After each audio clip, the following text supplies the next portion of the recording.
हाय guys, good evening. मी तुम्हाला जसं सांगितलं होतं की मी माझी प्रेग्नन्सी जर्नी स्टार्ट करणार आहे. So first of all me working woman असल्यामुळे आम्ही थोडंसं लेटच प्लॅन केलं.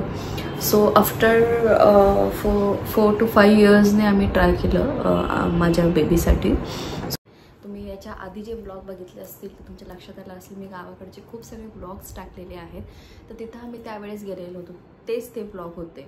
तर तेव्हा आम्ही सहज असं चेक केलं, त्याच्यानंतर कळालं की न्यूज आहे. सो आम्ही खूप हॅप्पी झालो.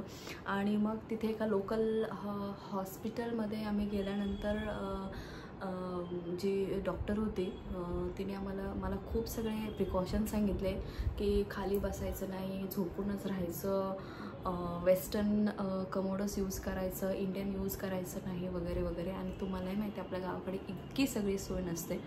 मग आम्ही दोघंही खूप घाबरून गेलो. म्हटलं असं काय, इतकं काय हे झालं आहे की एवढं सगळं ती आपल्याला सजेस्ट करते वगैरे. आणि फूड्समध्ये पण खूप सगळे तिने आम्हाला सांगितलं की हे खाऊ नका, ते खाऊ नका, त्याच्यानंतर तुम्ही नारळ पाणी घ्यायचं नाही, तुम्ही प्रोटीन्सवरती जा बट खूप सगळेही जास्तही जाऊ नका, असं तसं बऱ्याचशा गोष्टी तिने सांगितल्या. मग त्याच्यानंतर मी लगेच माझी ऑलरेडी गायनेकोलॉजिस्ट जे आहे पुण्यामध्ये त्यांना मी फोन करून विचारलं की हे असं असं आहे. तर ते बोलले की लगेच तुम्ही माझ्याकडे येऊ शकता किंवा तू एन्जॉय कर काही दिवस गावाकडे आणि मग तू पुण्याला ये वगैरे. सो मग आम्ही 2-3 दिवस थांबलो. आणि इथे एक एक्साइटमेंट वेगळीच असते. ज्या न्यू मॉम्स असतील किंवा ज्या आत्ता प्रेग्नन्सी आहे ज्यांची, त्यांना लक्षात किंवा जे ट्राय करते त्यांना माहिती असेल ती एक्साइटमेंट खूप वेगळी असते. त्याच्यानंतर आम्ही डिसाईड केलं की आपण 2-3 दिवस गावाकडे राहू आणि लगेच आपण पुण्याला येऊ वगैरे. मी माझं रुटीन एक बनवून घेतलं होतं, रुटीन सेट झालं होतं. ते रुटीन कसं होतं हे मी तुम्हाला नंतर शेअर करेलच. मग त्याच्यानंतर ह्याच बऱ्याचशा डाएट्समध्ये मी चेंज केलं. आपलं जे रेग्युलर जेवण होतं तेच मी केलं, पण त्याच्यामध्ये मी प्युअर व्हेजिटेरियन असल्यामुळे मला नॉनव्हेज नाही खाऊ शकत मी. म्हणून मी थोडीशी एग्सकडे गेली. आणि मग एग्स वगैरे, कारण प्रोटीन खूप महत्त्वाचं असतं आपल्या बेबीच्या ग्रोथसाठी. थोडेसे ड्रायफ्रूट्स म्हणा, मग थोडा एखादा फ्रूट्स म्हणा, अजिबात जात नाही पण तरी पण खायला लागतं. मग त्याच्यानंतर मध्ये थोडंसं लंच केल्यानंतर मला भूक कधी लागायची, कधी नव्हती लागत, झोप कधी यायची, कधी नाही येत, वॉमिटिंग कधी होते, कधी होत नव्हते. असं नाही की सगळ्या प्रेग्नंट वुमनला कंपल्सरी वॉमिटिंग होते, असं होत नाही. प्रत्येकाची बॉडी टाईप हा वेगवेगळा असतो. मला नाही झाला इतका त्रास. मला झोपही खूप जास्त येते असंही नव्हतं. मी मस्त मूवीज, सिरीज वगैरे एन्जॉय केलेले आहेत. मला मोस्टली मराठी मूवीज खूप आवडतात. मी मराठी मूवीज खूप बघितलेले आहेत. जवळजवळ सगळे जे काही नवीन मूवी येत होते ते सगळे मी आपल्या OTT प्लॅटफॉर्मवरती बघत होती. आणि मग मला बाहेर ट्रॅव्हलिंग खूप सगळं नव्हतं सांगितलेलं. सो मी ट्रॅव्हलिंग फक्त आपल्या थोडंसं जवळच जायची. आउट ऑफ पुणे मी गेली नाही. 9 महिने मी घरातच होते. आउट ऑफ पुणे मी कुठे गेली तर एखाद्या रिलेटिव्सकडे अर्धा 1 तासासाठी फक्त, त्याच्यानंतर नाही. आणि मग थोडंसं असं जस्ट कधी मॉलमध्ये गेली, कधी शॉपिंगसाठी कुठेतरी गेली, एवढंच मी केलेलं आहे. आणि मोस्ट इम्पॉर्टंट, मी बाहेरचं अजिबात खाल्लेलं नाही आहे. मी खाल्लं तर एखादा पिझ्झा किंवा मग बर्गर एखाद्या वेळेस आय थिंक मी खाल्लं असेल. सो डॉक्टरनेच मला अवॉइड केलं होतं की मोस्टली तू ट्राय कर की घरातलंच जेवण करायचं, बाहेरचं अवॉइडच कर. आणि कसं ओबेसिटी वाढते, बऱ्याचशा गोष्टी मी तुम्हाला नंतर सांगितलंच काय प्रॉब्लेम्स येतात आणि काय नाही. आणि मला डॉक्टरने का नाही सांगितलेलं, पण ह्या सगळ्या गोष्टींमुळे मी शक्यतो अवॉइडच केलेलं.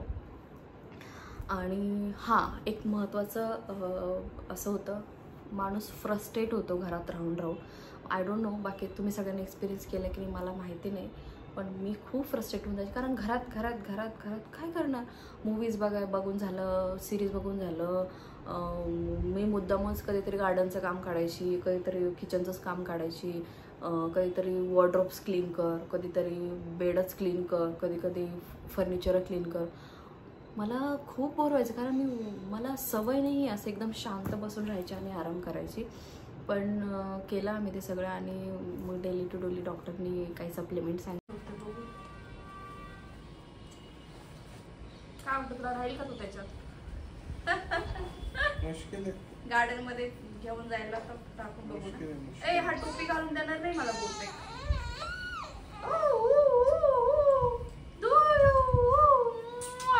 हे बघ ते दिसतंय का तुला? त्याच्यामध्ये टाकायचं माझ्या शोधूला, बालाला त्याच्यात टाकायचं आणि गार्डन मध्ये जायचं फिरायला. तुझी हेल्प, माझी हेल्प लागेल ना. उलट आलं तुला खाली ठेवाच लागणार आहे तुला. मला का? थांब मी क्रॅडल मध्ये टाकते. चलो क्रॅडल मध्ये, शिरक क्रॅडल मध्ये. हे बघ केवढं एक्सायटेड.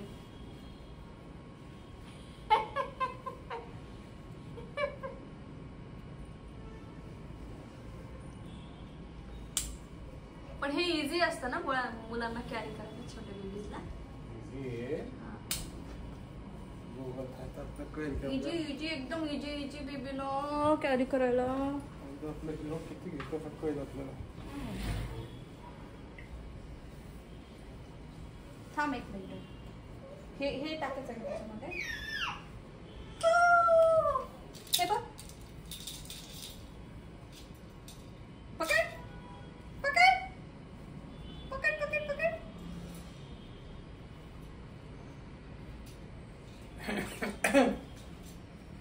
येऊ कर पटकन. नाही नाही नाही नाही, पकड पकड. मी नाही सोडून जाते तुला. सोडून जाते. जमलं का?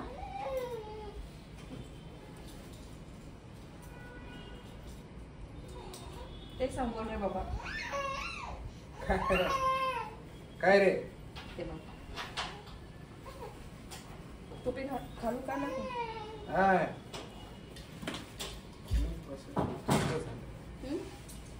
उलट आलं ना. विचित्र झालं.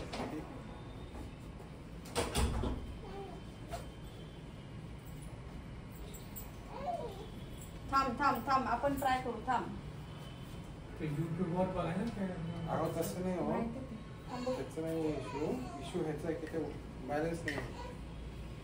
मग आपण आधी तुझ्या बाळासाठी, राईट? असं थोडी काय तुझं